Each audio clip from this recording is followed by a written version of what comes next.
Hello friends, कल हमने पढ़ा था law of returns to scale, जो कि एक लॉन्ग रन फेनोमेना है, लॉन्ग रन में ऑपरेट होता है। आज हम पढ़ेंगे लॉ ऑफ वेरिएबल प्रोपोर्शन, बदलते अनुपात का नियम। यह नियम जो है वो प्रोडक्शन में बहुत व्यापक रूप में देखा जाता है, पाया जाता है।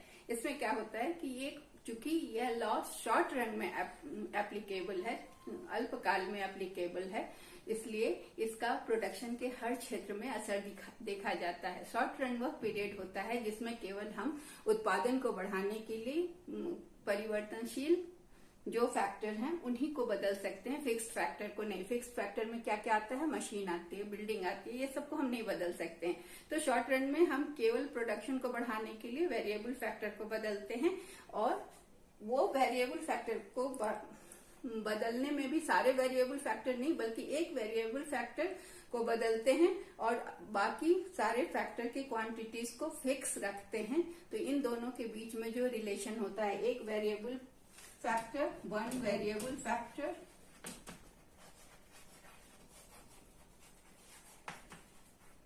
and keeping all other factors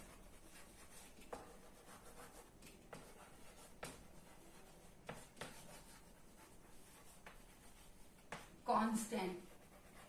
तो एक फैक्टर में परिवर्तन करके बाकी सभी फैक्टर्स को कांस्टेंट रखकर जो उत्पादन में परिवर्तन होता है उसे हम लॉ ऑफ वेरिएबल प्रोपोर्शन कहते हैं। यह क्या है? ये उस तरह का बिहेवियर कहलाता है, आउटपुट का वो बिहेवियर को बताता है जिसमें एक फैक्टर को हम इंक्रीज करते हैं बाकी सारे फैक्टर्स को फिक्स रखते हुए, और उसके बाद हम इन जो फैक्टर्स हैं जिनको हम परिवर्तन कर रहे हैं उसको देखते हैं कि उनका मार्जिनल प्रोडक्ट जो सीमांत उत्पादकता है और जो औसत उत्पादकता है उसे हम देखते हैं कि वो दोनों डिक्लाइन कर रहे हैं, वो दोनों गिर रहे हैं। इसलिए इसको कहा जाता है कि यह रीस्टेटमेंट ऑफ, यह जो लॉ है वह रीस्टेटमेंट ऑफ